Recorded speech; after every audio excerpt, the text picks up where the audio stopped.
What's up, YouTube? It's Coach Stutzer dropping in to talk to you about the top tips to work out, stay in shape with a minimal amount of time.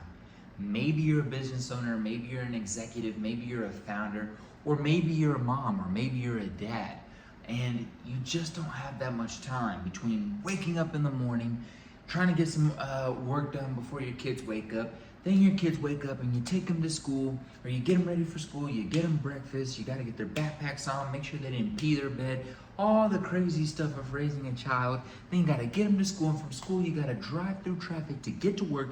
When you get to work, you're busy all through the day, taking meetings, putting out fires, doing all the things you need to do to hit your metrics for the month so you get paid enough to take care of the family. Then you get off work, you gotta run and get the kids from school. After you get the kids from school, you gotta take them to practices. Then you gotta go home and you gotta cook dinner and you gotta get work done. Listen, I understand, but there's one thing that I didn't say that entire time.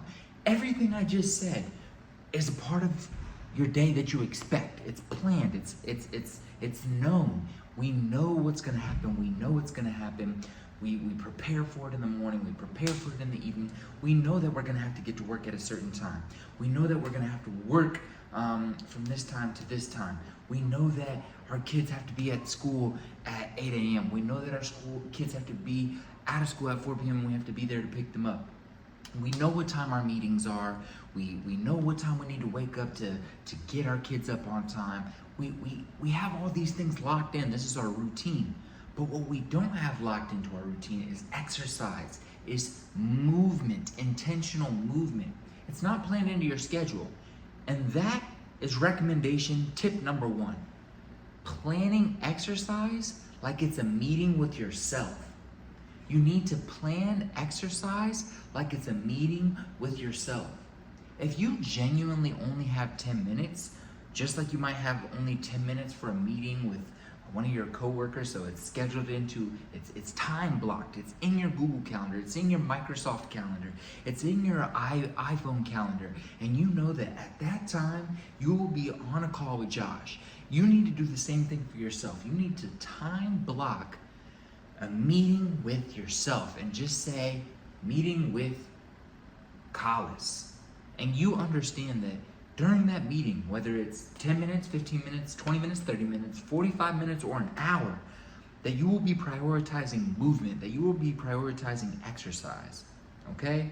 So first, make exercise a non-negotiable by time blocking it into your calendar and scheduling it as a meeting with yourself. Boom. Number 2, density training. So density training is a style of training where you're focused on getting as much work done in a specific amount of time. Work being as many rounds, work being as long as time bound. It might be time bound, it might be round bound, it might be rep bound, it might be set bound. So it might be amount of sets in a certain amount of time, amount of reps in a certain amount of time, amount of rounds in a certain amount of time.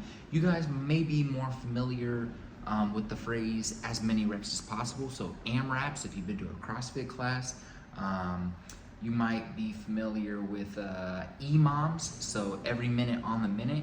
It's specific amount of reps or work done in a specific amount of time. So going back to you having an extremely busy day where you don't have much time to exercise, density training is a great way to get an intense workout in a short amount of time.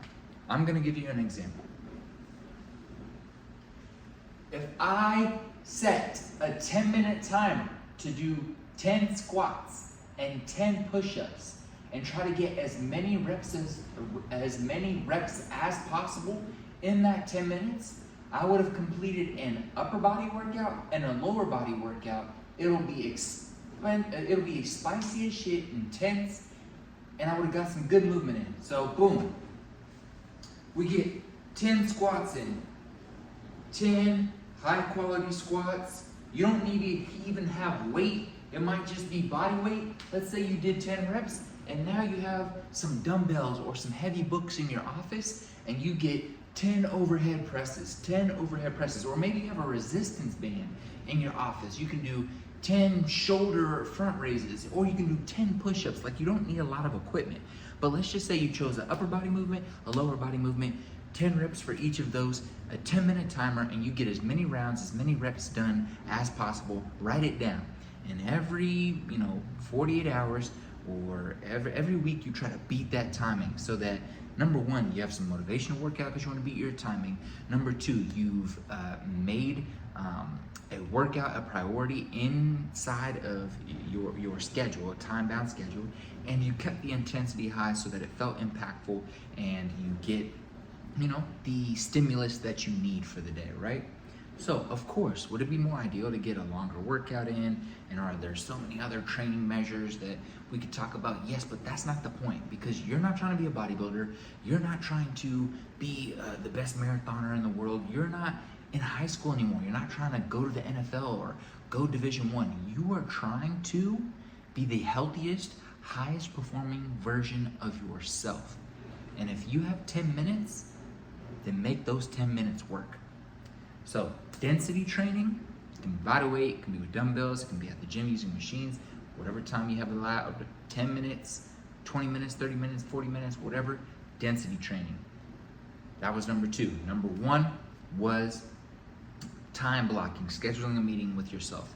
And number three is exercise snacks. So exercise snacks was coined by Joe Holder, who's an amazing individual in the health and fitness space that you should definitely go follow if you're following me. I've learned a lot from him over the years. You'll see a lot of crossover information because I've learned under him as a virtual mentor, like just been studying him over the years. But exercise snacks was coined by Joe Holder. And essentially the concept is, there was a research paper that came out many, many years ago about breaking your movement sessions up throughout the day. So 10-minute exercise snacks or 5-minute exercise snacks broken up throughout the day that at the end of the day came to a total of 30 or 45 minutes had similar and positive impacts on your mind, on your heart, and on your just overall quality of health and quality of exercise throughout the day, right? So of course it's not going to be the exact same, but if you make sure those 5 minutes at 8 a.m., those 5 minutes at 10 a.m., those 5 minutes at 12 p.m., those 5 minutes at 3 p.m., and the 5 minutes before bed are prioritized, they're serious, they're intense. In case it's before bed, then of course you want to relax. But if you prioritize these exercise snacks and you actually do something like intentionally in those 5 minutes throughout the day, it can be as beneficial as getting a 20-minute workout in or a 30-minute workout in as an alternative, right? So I don't know if I explained that well, but I feel like you understand what I mean. Exercise snacks, breaking up your movement sessions or your exercising throughout the day because you don't have time or because you struggle to focus, it's all good. 5 minutes of push-ups straight, 5 minutes of push-ups straight. You're just doing push-ups, need a rest, take a rest. Then do some push-ups, need a rest, take a rest. Then do some push-ups for 5 minutes. Trust me, your chest, your shoulders gonna be gassed. It's 3-4 hours later, you have a little break, in between meetings. Set a timer for 5 minutes, do 5 minutes of reverse lunges, alternating sides. You need to take a little 10-second rest, take a little 10-second rest, keep going. Trust me, your legs are gonna feel gassed.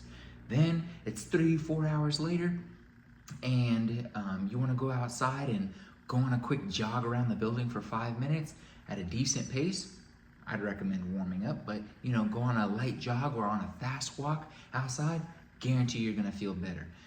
I could go on, but you understand the concept of exercise snacks. So these are the 3 things I want you to focus on. These are the 3 takeaways I want you to have with this video. Number 1, schedule a meeting with yourself. Time blocking, making it a priority, putting it in your calendar, expecting it every day. Number 2, density training, fitting workouts into small time frames because that's the time you got, and making sure it's intentional, it's intense, and it's focused. And then number 3, exercise snacks, breaking your movement sessions up throughout the day so that you can make movement a priority. I love y'all. Hopefully you enjoyed this video. I'm trying to publish more content on YouTube, and I'll get better. but share this with a friend.